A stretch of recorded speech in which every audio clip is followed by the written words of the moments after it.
Are you sure we're headed in the right direction to get to Oga's Cantina, Alex Stewart? We can't miss this meeting with our mysterious contact there. Oh, trust me, Freddy Martin. This is the way. And we have plenty of time. If you say so, you know way more about this Star Wars universe than I do, so I'm putting my trust in you, Al. You're my only hope. It's just on the other side of this marketplace. We're almost there. Wow, there's so many people in this marketplace wearing red robes.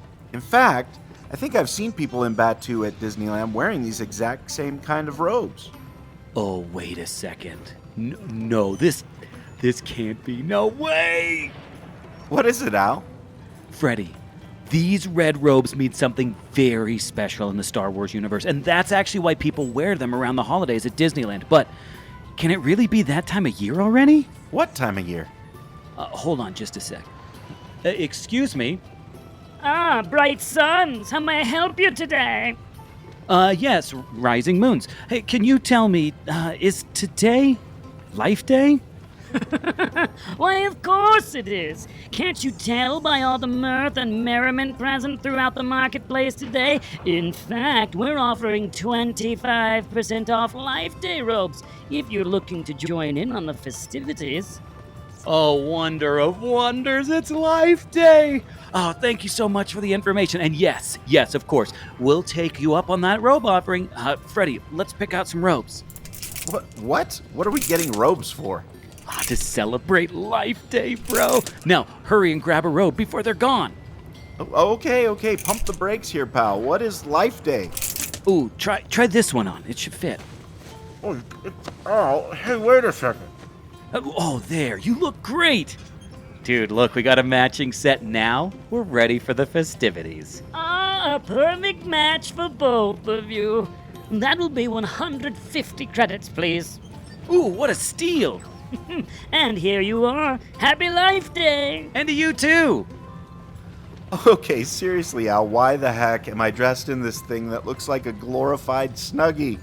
Oh, to celebrate Life Day, Freddy. Okay, let's take a quick detour over to Ketsaka's Kettle and grab some Outpost mix, and I'm going to tell you all about it while we snack. Hi there. One bag, please. All right, 5 credits it is. And thank you. Okay, now that you have another snack in your hand, Al, can you tell me what's going on here? Okay, so again, Freddy, there really is a huge connection between what we're seeing here in the Star Wars universe and what you see at Disneyland. These red robes are worn around specific Earth Day holidays for a very specific reason. And I think that it's really important for us who are chronicling the entire history of Disneyland to understand the historical significance of why people wear these robes. So, with that, let's rewind all the way back to 1977 with the release of the very first Star Wars film. So, for context, Star Wars wasn't expected to perform well at the box office. Hollywood types expected it to be a knockoff of Flash Gordon, only way more low budget. But when it released and became one of the biggest phenomenons in human film history, the creator of the franchise, George Lucas, didn't want to lose momentum or a very important merchandising opportunity. Ching ching. He wasted no time in devising ways to keep the Star Wars franchise moving forward. He began crafting the second film of the Star Wars franchise right off the bat. But as we all know, a sequel takes time to develop, and 20th Century Fox, the only studio willing to take that original risk on George Lucas and his epic space flick, they didn't want the market to cool between the first and second film. So what was their solution? Let me guess. Breakfast cereal boxes. More about Donnie and Marie, less about cereal boxes. Oh. You mean TV? TV! Yes! They actually decided to keep that Star Wars franchise hot by developing a television show. Now, there were a ton of ideas being thrown out by the studio and their studio of choice, CBS, about what this Star Wars show could be. George Lucas himself, being very protective of his newfound cash cow, insisted that he be involved in the creation of this television effort as well. The problem was he was also knees deep in the development of his sequel to the first film, but Lucas would find time to carve out space to devote to this television venture. Wow, that's incredible. Here he is, very busy guy. He was able to split his time between two major projects like that. Well, yeah, but there's a rub there. I mean, Lucas, though well-intentioned, as you noted, he really didn't have the time that he needed to devote both to a film project and a television project. And he actually only ended up spending one single day with the creative team at CBS for this. Wait, did you say just one day? That is correct. No But way. surprisingly, during that one day of meetings, Lucas was able to present a lot of ideas, and the studio decided that it wanted a television special. Which, for those of us who grew up with television instead of streaming, a special was a big, big deal. Lots of hype, lots of marketing, lots of commercials, tons of build-up, and TV was the only place where there was entertainment other than the theater. Well, and I think it's actually really important to remember that, Freddie, that a lot of our young listeners may not realize that what happened to a movie once it left the theaters. We didn't have necessarily videos and DVDs and VHS and laser discs. Even back then, especially back then, you saw it once, and if you wanted to see it again, you had to go and pay. And once it was out of the theater, it was mostly gone. Yeah, and I mean, in the past, we've also talked about how Disney was really good at re-releasing their films for this very reason, to kind of spark a new generation's love for that given film. But in this situation, the audience was perfect, and this special idea was exactly what they needed in order to keep this Star Wars hype going. So George Lucas, after learning that they wanted to create a special, he knew exactly what he wanted to focus his special on, and that was Wookiees. Wait, Wookiees? You mean like Chewbacca? The character who has no spoken dialogue other than grunts and purrs? That's the one. Well, how can a character with no spoken dialogue carry an entire TV special? Now, that's a very, very valid worry. And believe it or not, your worries were the exact same as those of the networks. CBS had hired famed TV variety show writer Bruce Vilanch. Oh, he was on Carol Burnett's show, right? Yeah, that was the one. He actually wrote this special, or he was supposed to be writing this special. And during this brainstorming session, he voiced your exact concern. How could they fill an entire television special focused on Wookiees? And what did Lucas say? How did he justify it? Well, that's the thing. Lucas was dead set on focusing on Wookiees, and he wouldn't budge whatsoever. Wow. No Wookiees, no show. I wish that was his line. I want a t-shirt that says no Wookiees, no show. But just you wait, we haven't even gotten into the total wow of all of this. So not only was George Lucas dead set on focusing on Wookiees, he was dead set on the special focusing on what he described as a quote-unquote Wookiee Rosh Hashanah, or a furry Earth Day celebration. Oh my. He wanted the special to revolve around a Wookiee family and how they celebrate this holiday made specifically for the Star Wars universe. But like you brought up, Bruce Vilanch had some major concerns about how to carry a show based off a wordless species from a new sci-fi franchise. I would say that's a fair concern. I mean, why wouldn't he think, how am I supposed to write a script for people with no scripting? To me, I look at it as a really easy script job. I mean, think about it. You Yeah. don't have to write dialogue for 3/4 of your characters. Just Right. insert purr, growl, hiss, purr. But Lucas actually, through the entire process, refused to budge. He would not be reasoned with. By the time the meeting was over that day, Vilanch had been given the task to create a show about a Wookiee family celebrating their version of Christmas. To make matters worse, that was the one and only time George Lucas would meet with anyone about the creation of this special. Vilanch now had to create a big television special based off of this tiny, scant piece of material. But wait, I remember Bruce Vilanch. Wasn't he known for writing zany variety shows, not serious sci-fi adventures? An astute student? of television history. I don't know how I would make that Observer. sound fancy. There you go. You're an astute observer. Yes, you are correct, Freddy. Sorry, this popcorn's getting to me. The network arguably made the most egregious mismatch by choosing Valanche to help this project. Now, don't get me wrong, the guy was very talented as a comedy writer, but a writer generally can't just write for any format or genre. They specialize in one specific style, and Valanche knew comedy, but he didn't really know Star Wars. I can't imagine that would bode well for the special. Star Wars wasn't known for its comic antics. Well, and you're spot on, but that wasn't the only thing that plagued the production on this. Valanche's script would be tackled by multiple directors, all of whom had no idea how to approach this project. They weren't sure if they should create a variety show or a moving drama or a zany comedy. This confusion ended up making the special into a gumbo of sorts of variety show, moving drama, and sprinkled with a lot of zany comedy. Ugh, doesn't sound like those flavors will mix very well.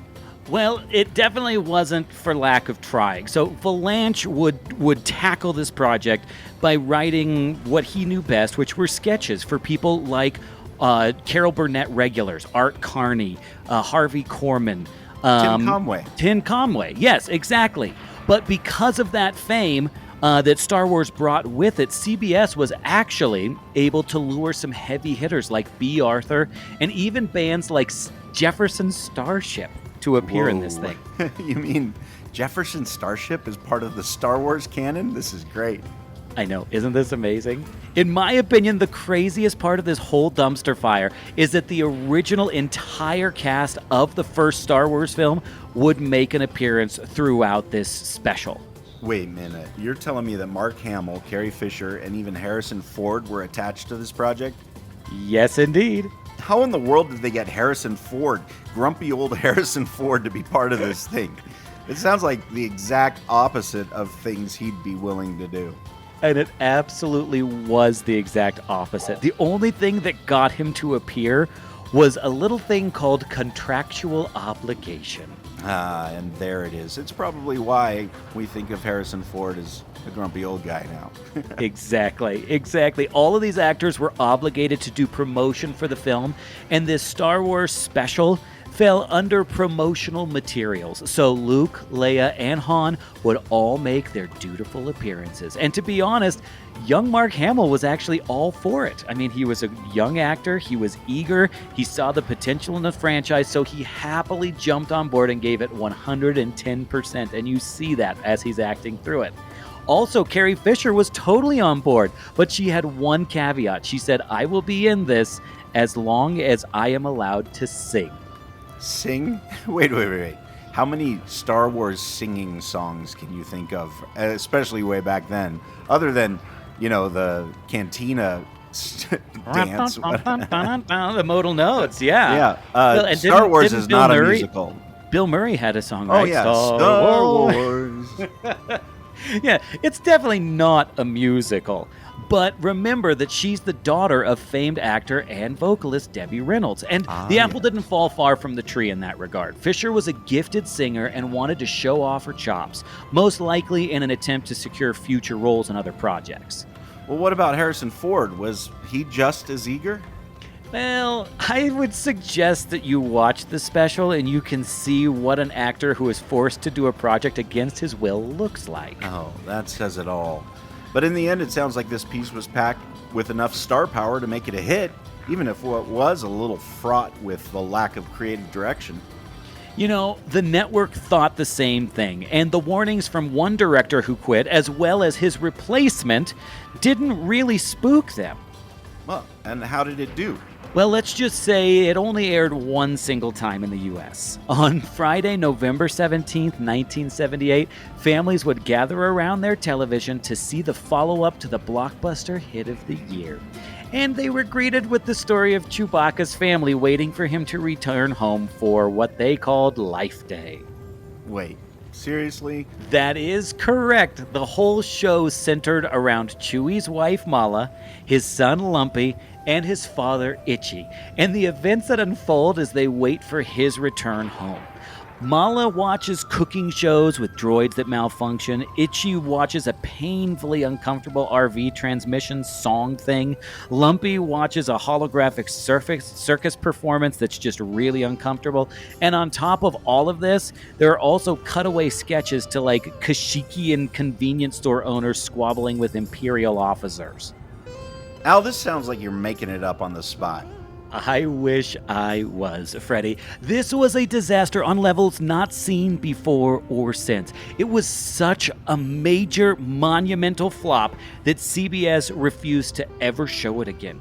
In fact, this heaping pile of celluloid would go on to become something of an urban legend passed down to Star Wars fans generation to generation, until at some point it almost became more myth and rumor than a hard and solid fact that it even existed at one point. So after that first showing, it never showed up again. It's not showing up on TV in regular. People don't have a video, but they have a memory stuck in their head of this thing that they watched. And most of them were probably young, like myself. Like, I can kind of remember seeing it, but it's almost like the Mandela effect. Was it real? Exactly. And this is one of those Mandela effects that was actually true. In fact, there were a lot of people who said that George Lucas tried to get his hands on the original copy so that they could never reproduce it, so nobody could ever see it. But yes, it did actually air again. Now, this is where things get interesting, because the holiday special, though it's never been officially released, it's been aired all over the internet, because there are bootleg copies of this film floating through the dark alleys and haunted corridors of said internet. In fact, you can watch fully restored versions of it for free on YouTube right now. Wait. You're telling me I can watch this anytime I want to? That is correct. You just search it on YouTube and you can find, like I said, multiple upscaled, remastered, and nearly perfectly preserved versions of the Star Wars Holiday Special. Okay, that's on my homework list. But how does all this Life Day stuff connect with the celebration in the park? I would imagine George Lucas wouldn't be too supportive of things that have to do with this flop of a holiday special. And you're right in assuming that. Lucas did want to distance himself from the holiday special. In fact, his name didn't even show up in the credits. That's how over it he was. But the entire thing wasn't without merit. In fact, there's actually a few pieces of historical note that come from the holiday special itself. Oh, really? Like what? Well, for starters, the special marks the first time that James Earl Jones himself is credited with voicing Darth Vader. During the original film, he was never given credit in the final role of him voicing Darth Vader. So this is the first time that anybody was ever to see that he was that booming, powerful voice. Now, it's also notable because in the middle of the special, there's actually an animated segment from a French animation studio that marks the first time the character Boba Fett is introduced into Star Wars lore. Whoa, that really is kind of a big deal, especially with how beloved Boba Fett has become with the fans. And that's funny and ironic, because this holiday special itself has become beloved by hardcore fans as well. Really?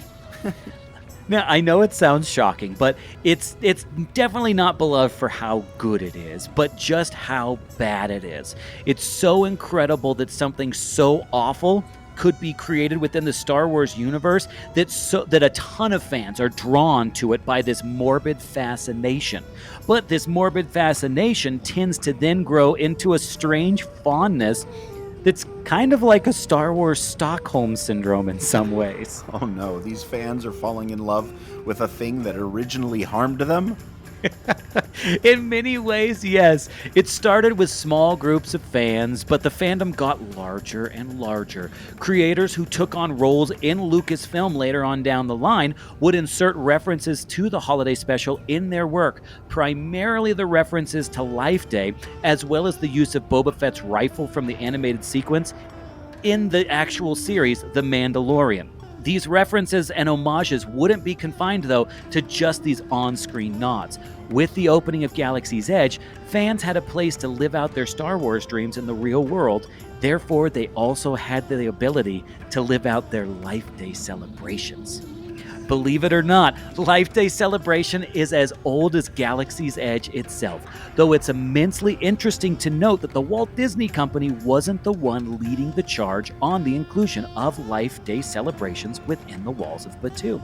It can't be overstated that Life Day celebration was 100% a result of devoted Star Wars fans bringing this celebration to the park. In fact, a great friend of the show, Ralph Oppel, was one of the first people to start this grassroots movement by simply showing up to the park on November 19th of 2019 in hopes to find other like-minded fans celebrating. And sure enough, he found a small handful of others there to celebrate what at the time was a fairly clandestine feeling gathering. That is so interesting. You know, there's a few things throughout history of Disneyland that the fans actually generate what Disney later jumps in on to capitalize on both creatively and financially. I'm thinking of like Dapper Day. Yes. Dapper Day wasn't a Disney thing, but some people who like to dress up and look their best coming to Disneyland, you know, based off of the early days of Disneyland, people came in suits and dresses and looking very nice, not like sort of, you know, Not like prom. Not like prom, but like throwback 50s. Yeah, throwback 50s. They started doing that, and then very soon Disney embraced it and started working it into their calendar, that Dapper Day would be something that's bought into. And same thing goes with Adventureland Day, yours and my favorite day at the park. And they put out special merch for that. They come out with their photographers and give props to be able to really buy into and show Disney showing the support of the fans by coming dressed up for that particular day. Well, and that one's amazing because everybody today who goes knows Tiki Tony is the one, Tony Murphy, who is the one who's kind of leading the charge on this. But he gives specific credit to a certain woman who actually is the one who founded the first Adventureland Day. Then it disappeared. And then Tony is the one who kind of took up that torch and continued moving it forward. So it is almost like this heritage that fans continue on with. Yeah, same thing with Tiki Land Day or Bats Day, where all the goths come out and celebrate their love of the Haunted Mansion and all the dark side of Disney, and they're wearing their black and their eyeliner, and that's a pretty special day, and Disney supports that with different merch. It's pretty crazy. But it's not even like just isolated to like celebratory days though too, right? Yeah, it continues on. Like people are now identified by their fanhood of the particular elements of Disneyland. You know, the Adventureland Day or the Bats Day with the Haunted Mansion. Like those people have a love of a particular strain of the Disneyland virus, and they come in with that desire, and they show up, and you can see them and you recognize, wow, this person is really into that portion of Disneyland. And you know, same thing with the Star Wars folks, big fans of Star Wars. You can tell that, you can see them from a mile away because they're holding a lightsaber. Oh, for sure. And speaking of which, the physical items, I mean, there's a lot of things that have been created that are part of a seasoned park goer's garb that weren't at first created by Disney themselves. Right. Disney has always sold different pins and souvenirs, little souvenirs that people can buy. And way back when, you had your pins you could buy. But it wasn't until some folks who thought, wow, I want to start trading my pins. I want to trade up. I've got these great ones I want to show off. And they started showing up with their portfolios of Disneyland pins and started trading them. And then Disney formalized that process and started really doubling down on the pins that they put out, making them, rare, limited edition pins and things like that. And they fully got into it till pin trading now is a major portion of the Disneyland experience for some guests. And on top of that, you also have kind of a general move in merchandising. I mean, we look at, especially right now, the movement with Mickey ears and Right. that iconic design. We're starting to see that Disney's not the only player in this game, right? Well, that's right. Early on, you could only get ears at Disneyland or Disney parks. That was where you got ears. But then people started bedazzling and making ears in their own way, and they would show up for a day at the park with something special that they created on their own, whether it was with handicrafts or some other hint or an Easter egg to make their ears stand out. And all of a sudden, those people were able to start selling their wares online as the online communities got bigger, and different ways of selling things online happened. And then Disney caught on and started making their own very, very special ears. And now Mickey ears are just as important as a Mickey t-shirt or a Mickey balloon to the whole Disney experience. It's incredible. And I think that there's a lot of people who can look at this from the outside with a cynical view and be like, oh, of course, that it's Disney looking at this fandom and now just capitalizing on it to try to make a buck. But honestly, that's the thing that I think is so fascinating, is they basically are given a free marketing department by us as fans who come in and say, you know, forget the development program over there. We're going to show you in the walls of this park exactly what we want you to give us. And then all Disney has to do is say, okay, you put the ball on the tee, stand back and let me hit it. And that's what I think is so brilliant. And one of the things that's really cool about this is, I mean, Freddie, you and I know that at places like Adventureland Day, it doesn't feel like a cash grab by Disney. It feels like it's very welcoming, warming, and embracing. And it's not like they're like, and now you can pay $15 for this group photo if you want a copy. They don't do that stuff. They just accommodate. Yeah, and that's what's neat is they know that the fans are reaching out in love and trying to make things their own and make it a very special day just for themselves. And very soon, as you see the groundswell come up, then it's a full tidal wave by the time Disney gets involved. I remember the first time I saw sort of the real tug-of-war between fan-created art and Disney-created art was this T-shirt that had a silhouette of Peter Pan, and it said, "So fly I never land." Mm-hmm. And that had to have been fan generated, but it's one of the few that I've seen in very much like the style of the time with the block writing and almost like it was made by a local print shop, a hand press. A hand press rather than in the factories. So It was pretty cool to see that little crossover, but it's a bit of a tug of war. It's like, who owns this statement? Is it Disney who owns this, or is it somebody else? And it's incredible to watch that process unfold. And what I think is so cool about tying this all back to Life Day, it's incredible that we get to see this process that we've just been talking about. I should say the handing off or the passing of the torch from movement into officially recognized and adopted. We see this with Life Day. I mean, obviously it started off as a very, very small movement in 2019. And then finally in 2021, the Walt Disney Company started making little nods and allowing space even for this growing gathering inside the walls of Batuu. I mean, with how horribly the Star Wars Holiday Special was received, I can't imagine Disney would be quick to embrace it like they embrace all these other things. And you're right about that. I mean, again, Freddie, nobody embraced the original holiday special, even when it first came out. I mean, you can check out about a dozen interviews out there with those involved, like Mark Hamill. You hear a lot of silence from Harrison Ford in the creation of this, that they've spent a lot of time disavowing themselves from the holiday special. But even up to the time of us talking about this, believe it or not, the Star Wars Holiday Special isn't officially recognized as quote-unquote Star Wars canon. But the inclusion of Life Day in Batuu at Disneyland is included in the celebrations because of those fans who love even the ugly, unremarkable bits of Star Wars, which goes to prove that the magic that happens inside the walls of Disneyland is just as much a result of the fans who visit as those who are behind the scenes making it. Wow, that's pretty amazing. It's like a Life Day miracle that Life Day is celebrated in the Disney parks at all. It really is.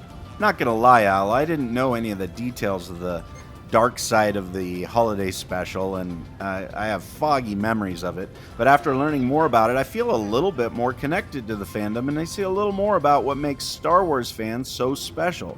It's an honor to be wearing these red robes with you.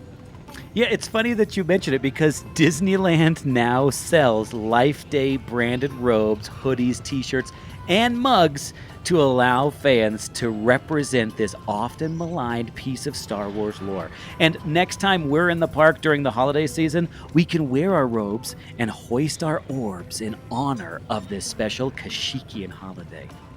Orbs? Orbs. Tell me about the orbs. Freddy, I totally forgot to mention the Life Day orbs. Okay, so in the holiday special, these orbs can be scattered throughout the darkness during that awful final scene, the big Life Day celebration scene. These bright orbs were so bright that they were really the only main source of light on set in that scene. The orbs were meant to represent the afterlife and how Wookiees believed that once they had passed on, they would become a part of the galaxy. And I have to say one last thing about this. That in that scene, it's amazing because budget was cut so much by the end of this that if you look at the Life Day scene, you can actually see that Wookiees in the scene are wearing masks that they bought from the local costume shops around Southern California, that they didn't even have any money left. So they literally just went out and bought the Halloween grade costumes to be able to put on these Wookiees. And that's what's so amazing. But that end Life Day scene is just so impactful because, again, it represents what the Wookiees once believed and how they could become another part of the galaxy. I love that. Al, did you hear that? Hear what? That sound. Oh, I did. I think it's coming from behind the big roasting kettle over there. Maybe we should go take a look. Hey, is that a... Little Wookiee in a red robe hiding behind the roasting kettle? It sure is. Hi, little friend. Don't worry, we're not gonna hurt you. I'm Alex, and this is Freddy. What's your name? Well, it's really nice to meet you, Locana. Wait, Al, you speak Wookiee? With Duolingo, who doesn't nowadays? Oh, why are you hiding back here behind the kettle, Locana? What did she say? She says she and her parents were on their way to the Life Day celebration when some First Order troopers caused her to get separated from that family. Oh no, that's awful. We gotta help her find her parents. I agree. Come on, Locana, we're gonna help you find your folks. Don't worry, we're the good guys. You can trust us. And if we do anything shady, you can shoot us with this stun blaster. Al, where'd you get that? And why'd you give it to a little kid? Freddy, I have my sources, and Life Day is the season for giving. But never mind that. In Disneyland, the celebration is held right outside the marketplace. And if my theory is correct about Imagineers creating a carbon copy of this real Batuu in Disneyland, I think I know exactly where to find everyone. Follow me this way. Right behind you, Al.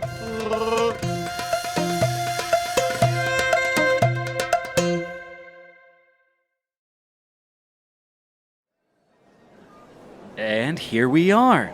And so is the rest of Batuu. We're never gonna find Locana's parents in this massive crowd. Have a little Life Day faith, you two. I got a good feeling about this. It's just a sea of people. There's no way to distinguish one person from another. We need to get to a higher vantage point. Ooh, I've got an idea. Let's get up on that catwalk over there, above the speeders. We're bound to be able to see him from up there. Hurry! There, now we can at least see over the throng of people. Do you see your parents anywhere, Locana? She says it's too dark to see anyone. Man, those suns sure are bright when they're up, but when it gets dark here, it gets really dark. Don't lose hope, Locana. Of course we're going to find your parents before the Life Day song. Life Day song? Yeah, it's a Life Day tradition. Remember, Carrie Fisher did it the first time in the original. And speaking of which, I think the performer's about to start. How do you know, Al? Because I think we're standing on our stage. Ooh, I knew this was more than just a platform. Okay, guys, just follow my lead. Yes, ma'am, we're almost ready for you. Just a few more tweaks to the sound modulators, and you should be good to go. Oh, okay, yeah, of course. You don't need a modulator. Silly me. No, I didn't mean to offend. Your regular sound guy? He's All right, look, lady. I'm just gonna be straight with you. We do not belong up here. No, don't call security. The only reason we're even up here is because our little friend Locana here has lost her family, and we're hoping to find them by standing up here, but it's too dark out there, and we can't even find them in all of this inky darkness. All hope feels lost at this point. No need for troopers. We'll get off your stage. Wait, what? Are you sure about this? What's she saying, Al? She's telling us she has an idea and that we need to stand up here on stage with her. Oh, but there's one condition. What's that? She says she wants the goateed one to introduce her. Me? Well, you know what they say. When in Batuu, I'd be happy to introduce you... Greta. Oh, okay. Here goes nothing. May I have your attention, please? We are gathered here today in celebration of Life Day. This Life Day night, we are proud to have the wonderful Greta lead us in this year's Life Day night song. Now, without any further ado, I give you Greta! Man, with that voice, I can only imagine what this song is going to sound like.